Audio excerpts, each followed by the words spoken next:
નમસ્કાર. હવામાન માહિતી વાવથરા યુટ્યુબ ચેનલ ઉપર ખેડૂત ભાઈઓ આપનું સ્વાગત છે.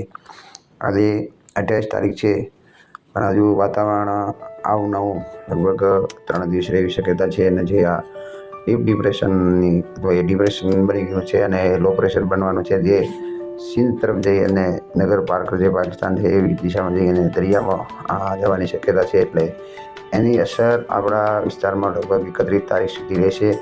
પવનની ગતિ મારા અંદાજ મુજબ જે અત્યારે પવનના જે ઝોલા આવે છે એ 60 કિલોમીટર પ્રતિ કલાકની ઝડપથી અને પવન છે 30 કિલોમીટર પ્રતિ કલાકની ઝડપે ફૂંકાઈ જાય. સાથે સાથે હળવો વરસાદ, ઝરમર વરસાદ પણ આવે છે. એટલે આવી પરિસ્થિતિ હજુ લગભગ 2 દિવસ રહેશે એવી શક્યતા હાલ દેખાઈ રહી છે.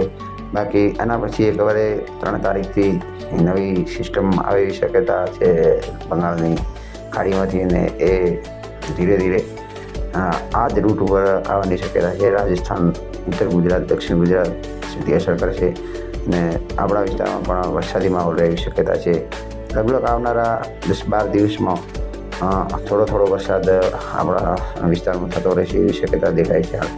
અને આવી ઉપરી સિસ્ટમો બંગાળની ખાડીમાં બનવાની છે. એના લીધે હજુ 10 તારીખ સુધી વાતાવરણ નોર્મલ નહીં થાય, પણ ક્યાંય હળવો વરસાદ, ક્યાંય થોડો ભારે વરસાદ અને અમુક સ્થાનો પર વધુ વરસાદ થવાની શક્યતા છે. ખેડૂત ભાઈઓ, વેધરના જે મોડલો આવે છે એ લો પ્રેશરને સિંધ, પાકિસ્તાન, કચ્છ અને આપણો વિસ્તાર જે વાવથરાદ અને બોર્ડર લાગેલી છે, જ્યાં બી કચ્છનો રણ આવે છે, નાનું રણ, એ અને દક્ષિણી સિંધમાં અને પૂર્વી સિંધમાં એ સિસ્ટમ જઈ અને પછી એ દરિયા તરફ કે કરાચી તરફ જશે. એટલે આપણને એની સતત 31 તારીખ સુધી અસર એવી અત્યારે શક્યતા દેખાઈ રહી છે.